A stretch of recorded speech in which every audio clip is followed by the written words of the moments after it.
it to you then. Proceed. Yeah, was that money borrowed from the customer's deposits account? And did they get permission from the board and from the county assembly approval? And if not, then that law stands. Yes, Senator Kisang. Thank you, Chair. From the response that the governor has read, what I thought they would have presented is a plan on repayment of the deposit. You know, there's no plan. So you've admitted you borrowed, but you've said you are not going to stop borrowing. And what you have in the bank account is 26,000. So what the 11 million that is still outstanding that you have not repaid, you know, we thought you'd give us that, you know, already the board has resolved and there is this particular plan that you are going to maybe every month put this particular amount to the deposit account, or you budget, I don't know. Governor, your response. I'd like to give it to the CEO to respond to Senator Modama's question, whether the money was borrowed and whether there were approvals. CEO. Thank you, Chair. Yes, the money was borrowed, but from our records, we don't have any historical proofs that there were authorization to have this money used. But the current board has pronounced itself, stopped this, and we as a company, we have obeyed and we are not borrowing from this account. So what is there is historical. What we have not included is a payment plan, which we will have to organize and how to put money into this account on a monthly basis until the full amount is recovered. Thank you. So when can you provide the payment plan to the committee? Because, Chair, also the law says that this year should be that this money should be returned within a year. I know it is not their borrowing, but they should have you know, a good plan to, because these are customers' monies, and when customer disconnect their services, they want their deposits back. Yes. You cannot tell them it is not you, it is the company. So what plan do you have to refund this money as soon as possible? Thank you, Chair. With our improved position and looking at the performance, I believe we can be in a position to start remitting monies into this account with immediate effect, that is effective 1st of next month. So we will come up with a payment plan which we can easily share with the committee if and when needed. Thank you. Yes, Governor. Thank you. Thank you, Chairman. I think the payment plan will be instituted, but I also wanted to bring to the attention of the committee the practical aspects that the companies actually go through. Sometimes they have to go and borrow, they may even have to go and borrow money from the bank or from the county, you know, somewhere, because they are always in constraint. So when you're looking overally at the water companies and their sustainability, when you're looking at the overall picture finally, and you have an opportunity to relook at the regulations, maybe one of the things you could look at is there a possibility to legally provide this window with a framework so that a company doesn't leave money in like now we have to raise 11 million, which has been gathering for over the last nearly 10 years, and then you put it in an account, and then it keeps quiet there. Then you now start going to look for another place to look for money to fund your day-to-day operations. Just from a practical point of view, finally, when you're looking at the overall sustainability of these companies, if it is something you could consider and provide a framework so that the companies remain afloat.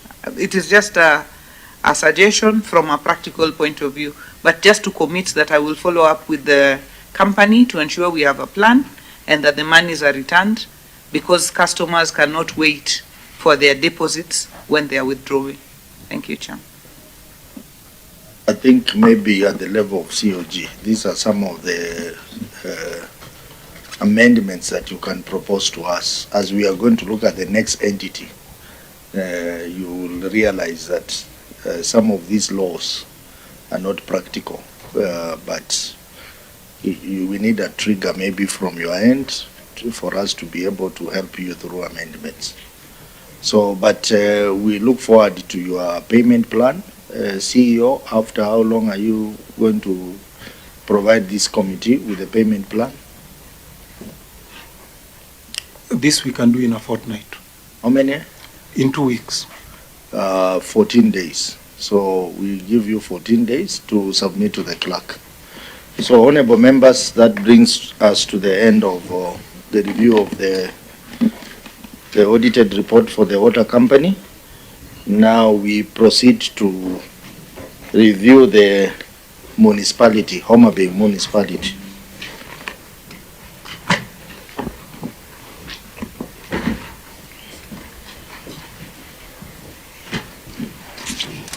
So we can have staff from the municipality take your positions.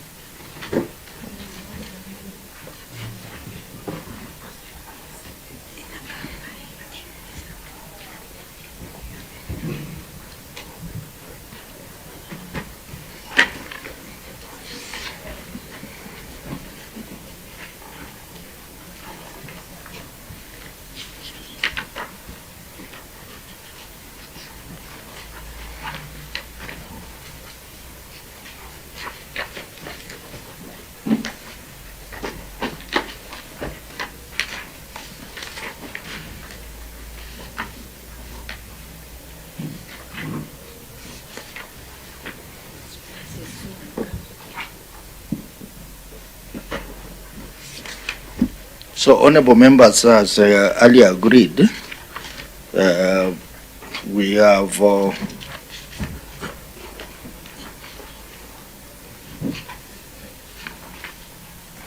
a number of queries, but this is how we will proceed. We have some queries touching on bookkeeping. Bookkeeping matters and the accuracies, errors that we will cover in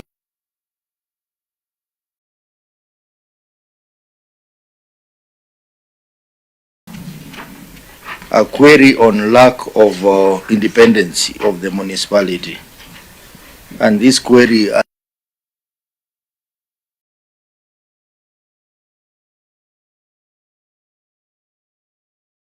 matters of finance,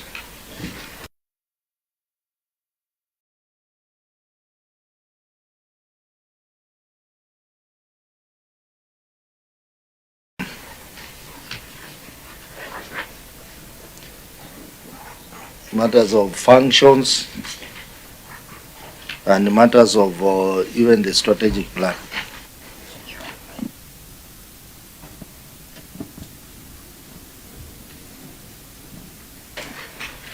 So I think we'll proceed in that manner. We look at bookkeeping issues, which is non-compliance with the prescribed reporting framework.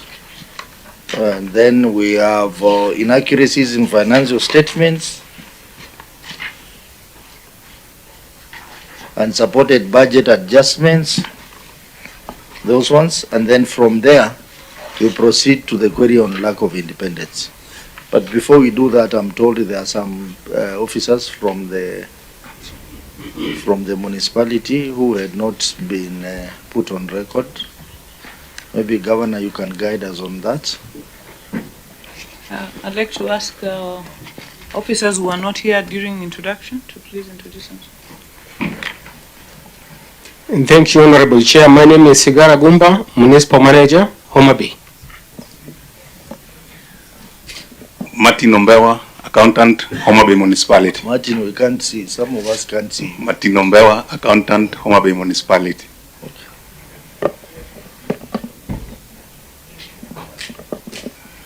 Geoffrey Odhiambo, Municipal Board Member, Homa Bay Municipality.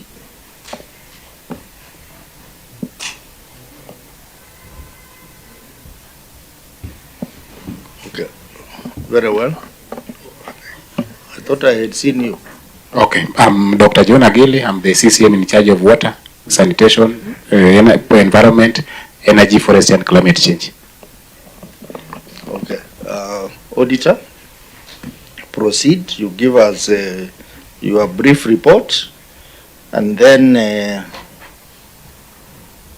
the members, I would not require the auditor to read out the query, but we will have a discussion around the issues of bookkeeping.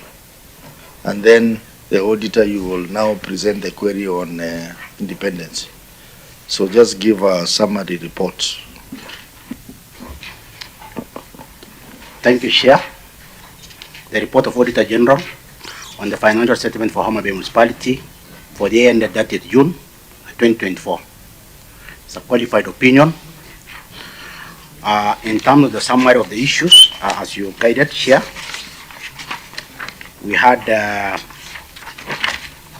17 issues. Out of 17 issues, 5 were addressed, 6 not addressed, and some of them you have even highlighted in terms of the discussions, and 6 are partially addressed. So the first issue probably is that, as you guided, is about non-compliance with the prescribed reporting framework. I may not be able to read the details as you guided, and then the issue of the inaccuracies in the financial statements. Let's comment on those bookkeeping issues. Just a comment. Yeah, thank you, Chair. There is a template we normally, it's being provided by the Public Account Standard Board in terms of when we do the reportings. But arising from that, when we do the audit of this entity, the municipality, you realize there's some non-compliances in terms of that templates. Key among them is about the footnote issues. It may not be material issues.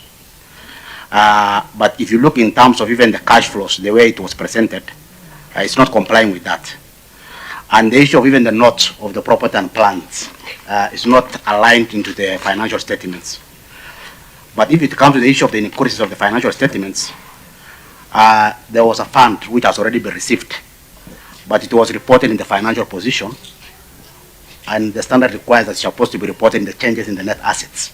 So it's about accounting of those funds that has already been received. So that brings in issue about non-compliance of the reportings as more of the accountings. Senator Kisan. Chair, this is not the first time we are seeing such issues, Chair. This is basically issues about competence. So maybe I need to find out from the governor. I mean, we have the CC here, we have the Chief Officer Finance, and the accountant in charge of this particular municipality. I don't know if the accountant, the one who signed, is qualified. Is he a CBAK? Is he on good standing? Because these are errors that should not arrive in Senate. Maybe you need to ask the auditor. Yes. In the financial statements that you have, who signed those statements?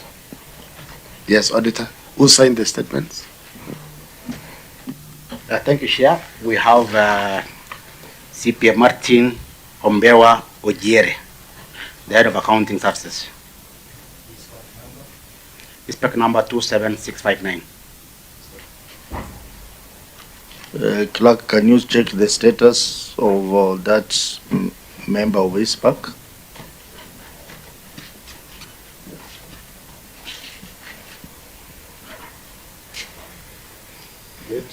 Chair, CBA Ojiere Martin Ombewa, member number 27659, status active, status, membership status is active, status not in good standing. Is Martin here? Yes. Okay, can you give him a mic?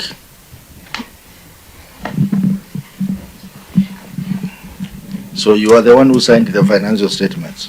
Yes. Why are you not in good standing with the ISPAC? I have not, for the current year, I have not achieved the CBD points, that is 40, require the ISPAC requirement to be in good standing. But I have achieved some points that at the end of the year will make me to be in good standing. Senator Bugwa? Maybe you can also clarify to the committee, did you prepare and sign, or you only signed and somebody else prepared the financials for you? I prepared the statements and signed the statement. Yeah, can Senator our legal Mudama? read the law, what the law says? But maybe before they read the law, I want the chair to put a question then to the accountant. If really you are in good standing, you are CBAK, okay, I'm an IT fellow, I thought these errors should not arise. And also, you should follow the standards, because, I mean, these are things that you do every day. So why are you coming to embarrass yourself here because of inaccuracies? And maybe as you respond to that, are you aware of the Public Sector Accounting Standard Board framework? Yes, sir. Why did you not apply it in this case? Because there is a query on that. The non-compliance in query number 1 was about the footnotes in the financial statement, which does not affect the accuracy of the financial statement, but is about the linkage of the formulas that are used to link the pages numbers in the financial statement. No, it doesn't matter. It's still the format. You have been given a format. And also there are inaccuracies in the financial statements. Did you notice the inaccuracies? I noticed the inaccuracy when the final reports were out, but you know, the inaccuracy number 1 in question 2 states that we treated the funds under financial performance and expense it fully. But in the appendix, the last page of the financial statement, when we were capturing the listing is where we put it under development, which is not required. So it was not affecting the accuracy of the financial performance, but the appendix of listing, that's where we didn't capture it correctly. Chair, Yes. I'm just wondering why it did not do the amendments during the audit report when the auditors were there. Why didn't he do the amendments then? Martin, you know you are still in the stands. Yes, the amendment was done, and as I've said that the amendment was done in the draft report, and we realized that the errors were still standing in the final report. So there were some omissions in that amendment that were done. So the question number 1 and number 2 remained unsolved during the amendment. Let me go to your bosses now. The Chief Officer Finance when you are preparing financial statement, do you have a system of quality assurance checks on this financial statement before they are signed?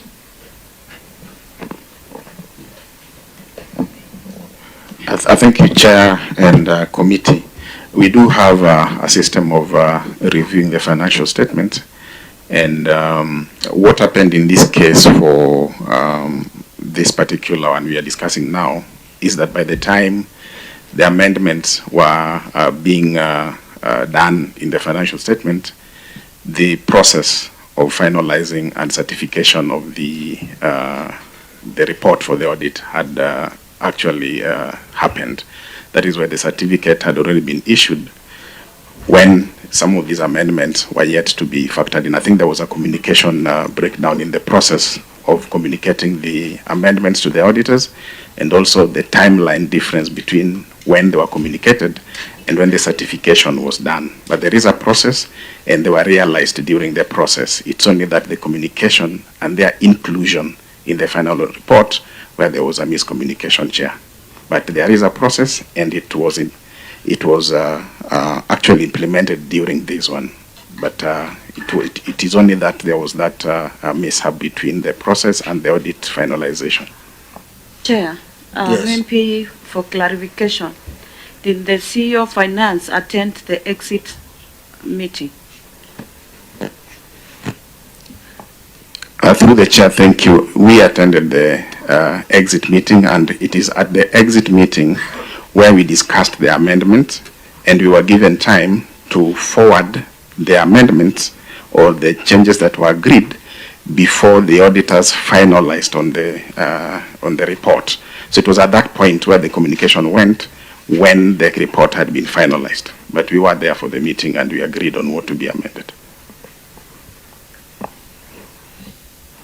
You know, Chief Officer and the CEC Finance and all the accountants, we are very particular on these matters because sometimes matters which ideally should not be queries are appearing in audit reports, and we are finding that to be incorrect, because you have the professional responsibility to ensure that these small issues like errors do not appear in our financial statements. And we have said, moving forward, that's why we have spent more time on you. Moving forward, we are going to report you people. And if you don't know it, the Treasury sits in our meeting. Today they didn't come, but they usually offer capacity development and training to counties. You can request for that. I mean, you cannot come here and start talking about simple things like that. So I think that was important for us to communicate that to you, that moving forward, we will not be very kind on you people. We will report you to your professional body, and even ask the governor to take administrative action on you people. So maybe let me allow the governor to say something, and then we close on that.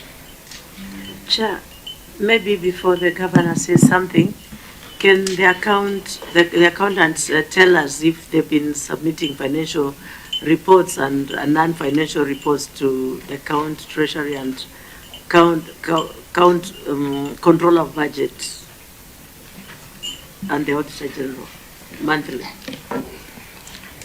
Yes, we have been doing that. Okay, Governor. Thank you, Chair. I don't want to add any more to what yourself, Chair, and the senators have said. I think all the professionals are here, and they have heard what is there to be done. We were discussing the queries, and I was of the same opinion that I don't know accounts. Even if I'm reading about the accounting issues, I don't know. I don't understand them very well. So they need to be cleared with, so that we deal with the more substantive issues when we come, and issues where I can actually intervene and make a difference. Thank you, Chairman. Okay, thank you very much. So let's proceed to the substantive query on independence, lack of independence.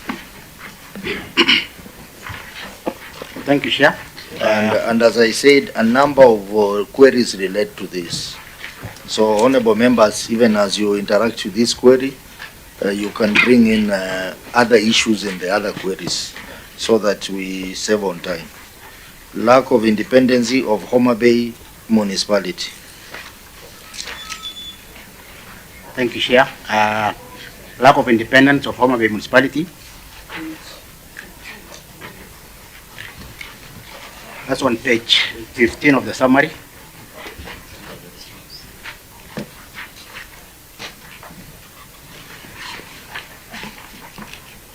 The municipality of Homa Bay was granted a municipality charter in March 2019, which was supposed to grant operational independence from the county government of Homa Bay.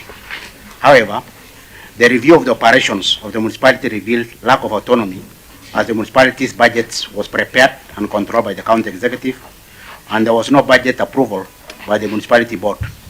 Further, the county government has continued to perform a number of functions which were transferred to municipality as provided for under paragraph 5 of the Homa Bay Municipality Charter, including the promotions, regulations, and provision of the refuse collections and solid waste management services.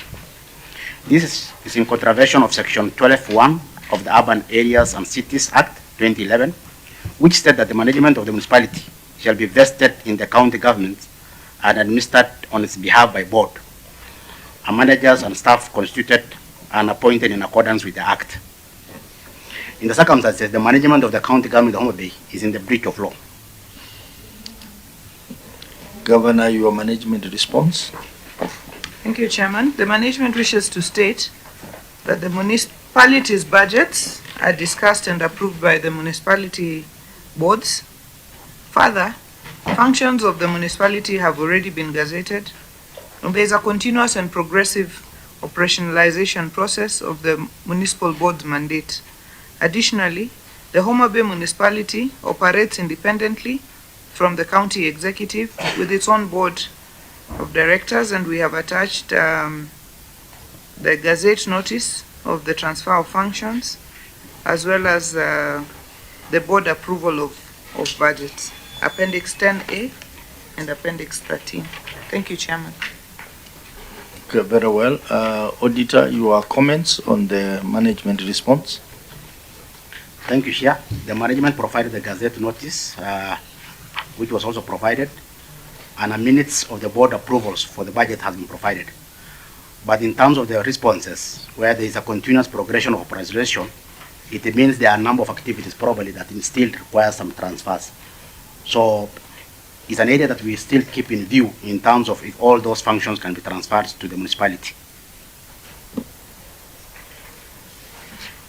So maybe before I allow the members to chip in, there are related queries to this, which maybe the governor will just comment on them. There is issues related to lack of ownership of assets, that is property, plant, and equipment. There is the issue of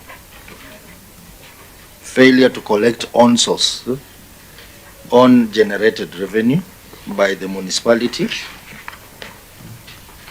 There is the issue of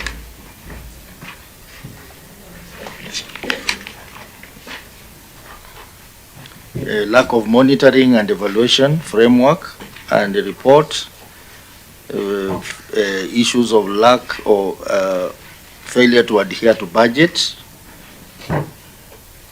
There is the issue of functions which have not been transferred to the municipality. There is the issue of lack of approved staff establishment. And there is the issue of failure to achieve strategic priorities by the municipality. Maybe you just can comment on that, and then a general comment on this query. Then the members, you can weigh in. Governor. Thank you, Chairman. Chairman, on the lack of ownership documents, land and property, land documentation sometimes takes a bit of time because it's not within our mandate alone. But the way we responded to the query, we have already signed the part development plan and sent to Survey of Kenya. So it is in the process of, and this is the land for the municipal market. So it's in the process of coming back in the name of the municipality. So that's in progress, as well as the others. In terms of the on-source revenue, Chairman, we centralized our on-source collection through one system. But what we've done is, if you look at Appendix 4C, it details, we have revenue officers for the municipalities and revenue staff in the municipalities. So they just don't collect the money, but the money collected from the municipalities is attributed to the various municipalities.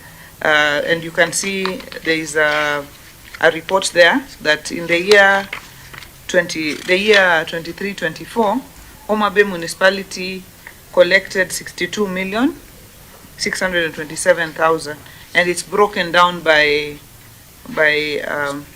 the streams, the revenue streams. So the revenue collection is happening in the municipalities. In terms of the monitoring and evaluation frameworks and reports, I think that is the finance team is handling. And there is a monitoring and evaluation framework that we use as a county that has also been availed for use by the municipalities.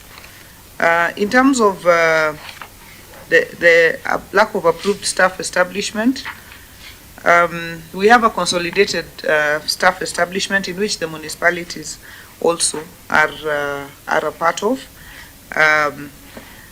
But you know, they need to do this on their own as well. But as I said, Chairman, we were coming from somewhere, and we're almost getting to where we need to be. In terms of failure to achieve the strategic priorities by the municipality, we looked at the targets in the strategic plan, and there is need to review the strategic plan and put targets that are actually achievable. Because if you say you're moving from 15% to 100% of drainages, for example, some of those targets, you can just put them in a strategic plan because it's a document. But we felt there's a need for review of those strategic priorities and make them attainable within the time that is of the strategic plan. Coming back to the query on the lack of independence of the Homa Bay municipality, we devolved the functions. We have moved the staff. I mean, the staff are with the municipalities. The boards are stronger. We spent the last financial year trying to give some level of financial autonomy also to the municipalities, so that they are able to budget and requisition their own monies, which we have now attained. They budget, they finalize, they only requisition money through the IFMIS like everybody else through the normal system. So, Chairman, I don't think we are where we need to be in terms of the independence of the municipality. Let me admit that we are not where we need to be in terms of the municipalities running independently as they should. And I think we're going to have to work very, very hard to attain that, because of the way people operate in the counties. You know, people have responsibility. For example, there is a Department of Environment, and they are trying to also earn their keep by making sure the town is clean. Then you are trying to move that entire responsibility to the municipalities. And you know, rural counties like ours, it's only that town that is going to be clean. The other villages, you know, nobody is going to clean in the villages. So it is a tussle but we have to push towards it, Chairman. We have moved, we have done the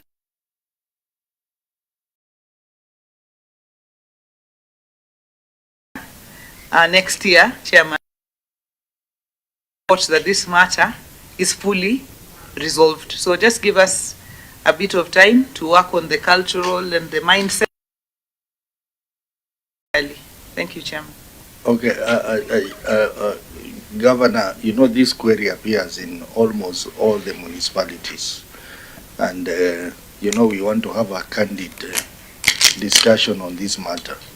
Because whereas the law, the Urban Areas and Cities Act, talk of independence of municipalities, we have realized that it is not practical because counties feel that they are going to use the main revenue source. They are going to seize control of some key functions to the municipalities.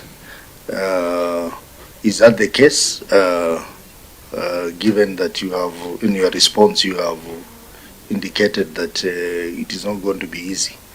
So, because we want to help you as a Senate, if it is an issue of amending the law, so that to align the law to the practical situation on the ground, because the cities, the Urban Areas and Cities Act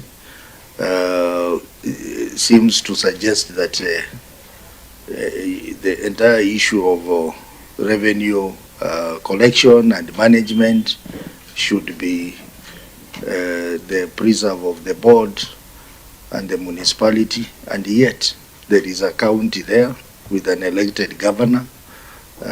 How practical is that, and how can we help you in dealing with those loopholes in the law? So I think that is a matter that we keep discussing with the governors. So maybe you can say something about that. Thank you, Chairman, for, I think, bringing it out maybe clearer. I was trying to to go around it a bit. But Chairman, I think the Urban Areas and Cities Act presumes our maybe old centralized system, where then the municipalities are the, it's like our old municipal councils, which were the ones that were on ground. So, especially because of the donor funding that is associated with urban areas, counties have tried to maneuver and find a way, like for example, revenue. There's no way we are going to say that the municipality is going to collect the revenue on their own and spend it. It's not practical, and that is why to work around it, we have said, yes, there will be municipal revenue collectors, there will be municipal revenue officers. We will account for the revenue within the municipality, but the collection is just done centrally, because you realize that is all the revenue. If you remove the revenue collected in municipalities, there's no other, apart from cess from sand, there's no other, there is no other revenues in the counties. That is the truth of the matter. So I think it is a matter to continue to discuss, so that practically we have these institutions working, but also working in recognition that the county governments are here, and it is not the old system that we have. We have a new devolved system, a government that is also on the ground. Thank you, Chairman. Members, you can chip in. Senator Mbogo. Thank you, Chair. The governor is being honest, because even if you look at the forwarding notes of response, she's admitting that these other municipalities, that is Diwa, Bita, Kedube, and Yugis, have not been operationalized. So we understand you, Governor, because even these municipalities, when you create them, there is the flow of maybe cash from the donors. But the problem is you as the COG, you are sitting with this problem, and you are not escalating it to the Senate so that we can make the amendments. Because the issue is not only in Homa Bay, it is all over. So probably it is time you sit down, you engage the relevant committees of the Senate, because this issue will still recur next year. And I know when you come here next year, you'll still have to address the other 4 municipalities, and it will be worse. So we better have the mechanism to address them. Thank you. Chair. Yes, Senator Kisang. I agree with Mbuko. Okay, we've discussed these things with the other counties. Maybe also the governor needs, when they sit as council of governors, you also look at the donors. You know, the donor is talking about independence. So you can also sit down with them so that you agree on a framework, so that the amendments that you will propose for us to move for you, you are also in agreement with the donors, so that we don't amend, and then it gives you a problem with the funds that you get from the donors associated with independence. Yeah, you see now, you have said something about the donors. You know, what we see in other municipalities is that they attempt to do some of these things, like gazetting the transfer of functions, appointing a board, and it stops there. The body will never meet, the body will never transact anything, and that is all to get the donor support, and then it stops there. That's why we need really to amend the law. Hamida, and then Beatrice. No, Chair, I must commend Governor, because she's actually admitting that the municipality, of course, you know, the responsibilities is eating into the actual responsibility of the county government. I like that, because we've had other counties that have really struggled and, you know, fight, of course, and refuse to accept, you know, this responsibility. In fact, I look at it, it's like more the cows grazing together, but then, you know, like they're all afraid of finishing grass for one another. That's what I look at.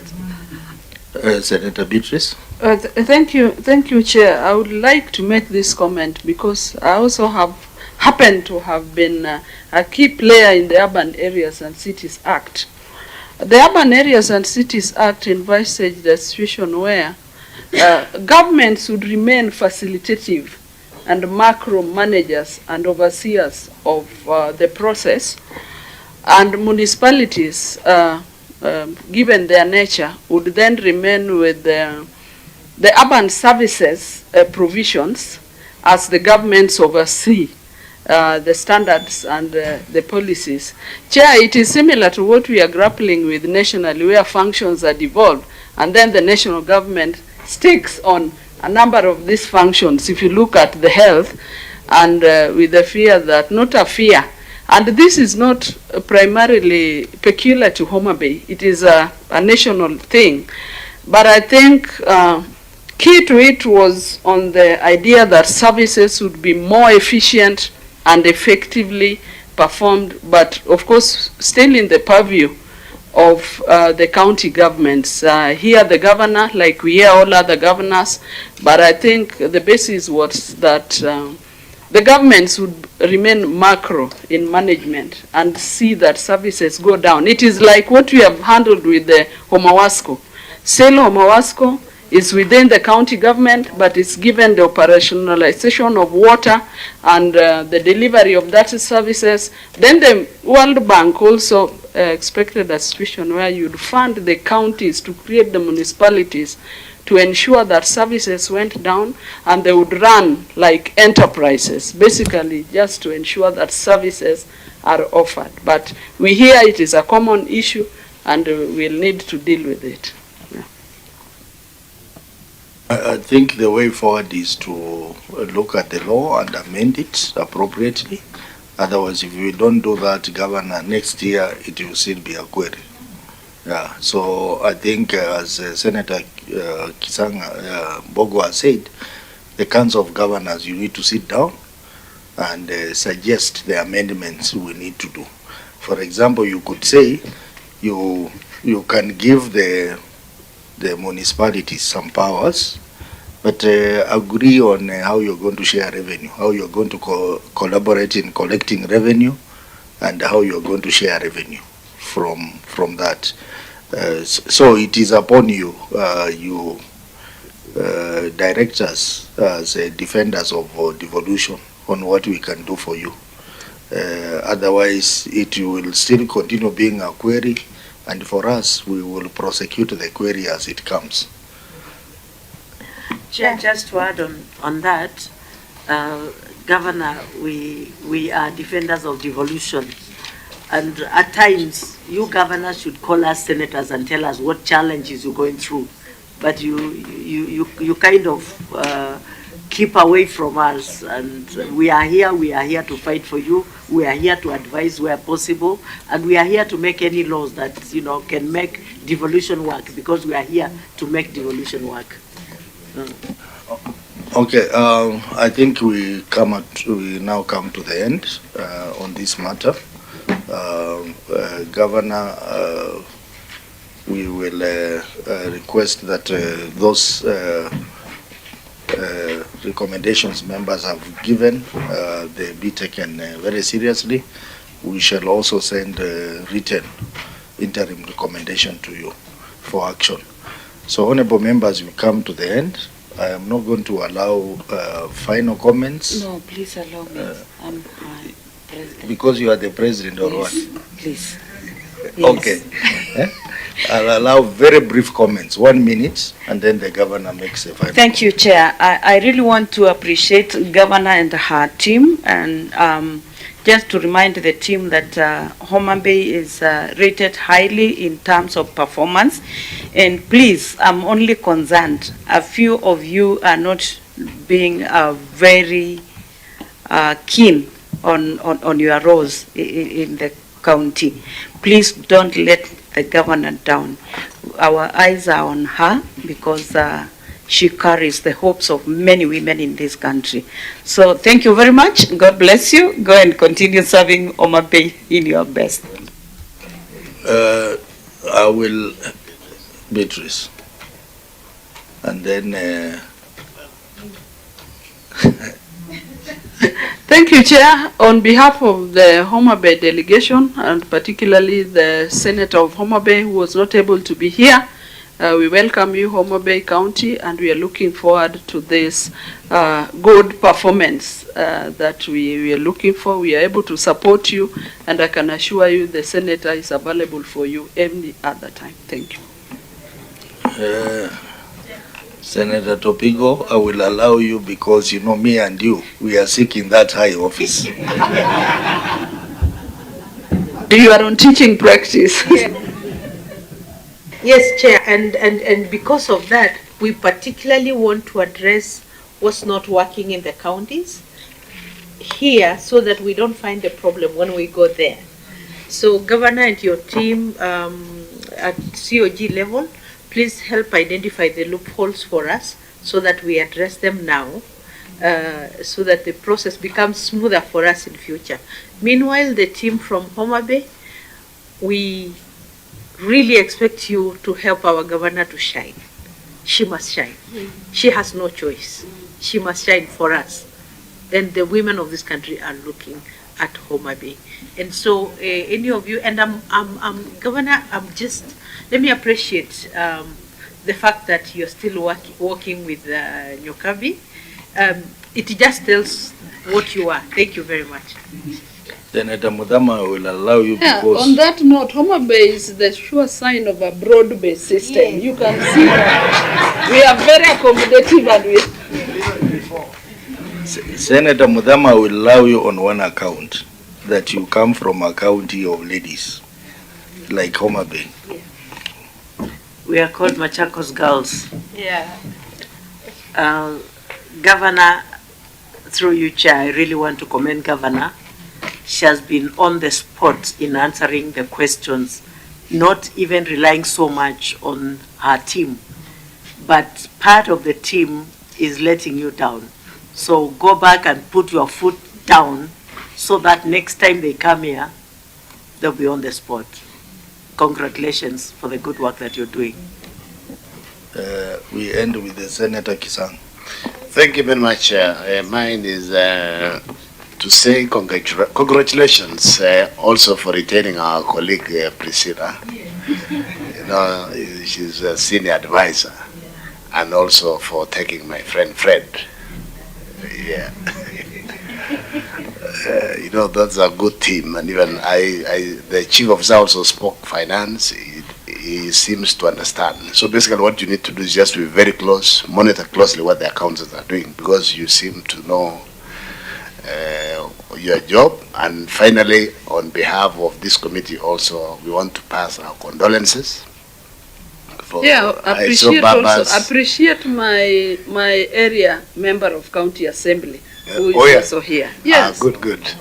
Because we saw in the news like Baba lost his long time bodyguard, and I was in the gym yesterday with Baba. I had not known. I would have told him, Paul, so pass my condolences. You know, we are in the same club and we gym together.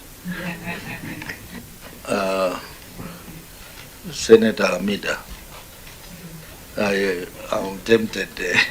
No, Chair, mine is all positive. Seriously, I commend you, Madam Governor, well done.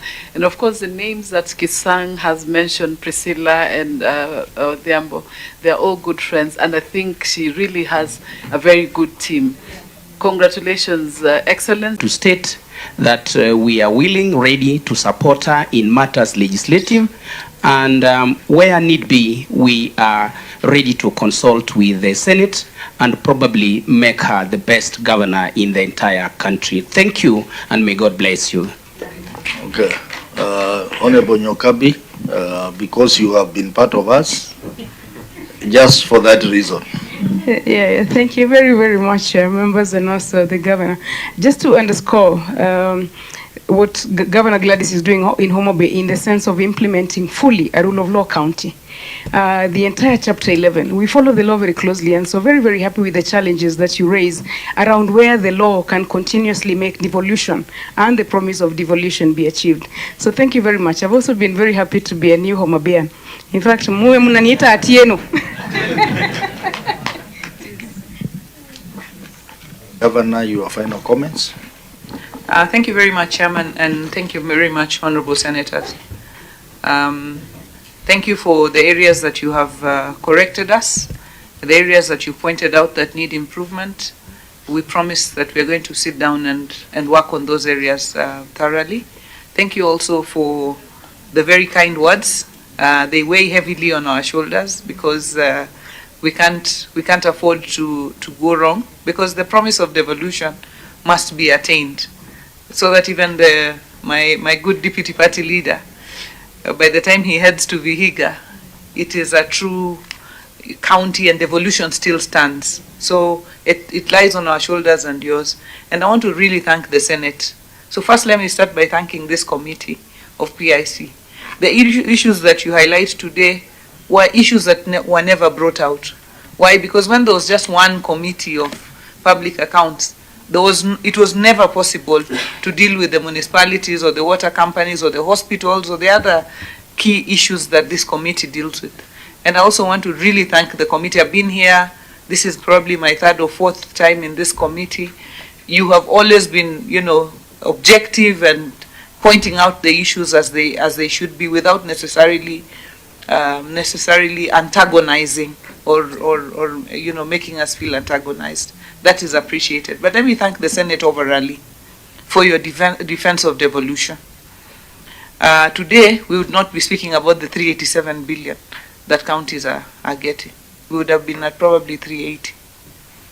Today, we would not even have the additional allocations that now you passed the law if it was not for the Senate. So I'd like the Senate to know, we may not call you sometimes, we may feel like we are out there, but we appreciate you on a daily basis, the role that you're playing in protecting devolution, which is your true constitutional role. So the challenges you've given us as the Council of Governors, we're going to take them. Instead of dying in, we're always trying to see, how do you answer this query? In your heart of hearts, the shoe is pinching you. But you can't come and answer the query that the shoe, So, because sometimes we fear also, what if you say this way?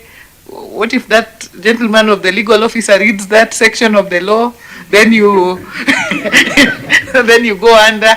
But I think you have challenged us, and now instead of dying with the shoe pinching, we will be able to bring out practically the areas we feel that need to be adjusted and amended so that devolution works seamlessly.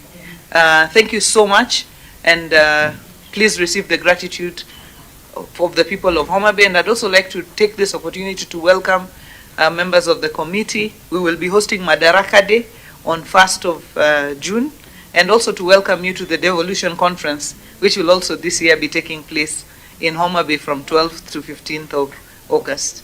Thank you and God bless. Yeah. Thank you very much. Thank you, Governor, for first of all honoring our invitation to come before us. Indeed, you are among the governors who believe in accountability. We know that there was some strange ruling that was done by the courts that gave us very strict timelines to process audited reports, which is very impractical. But you have appeared before us, not because of the court ruling, but because of the need to respond to accountability issues.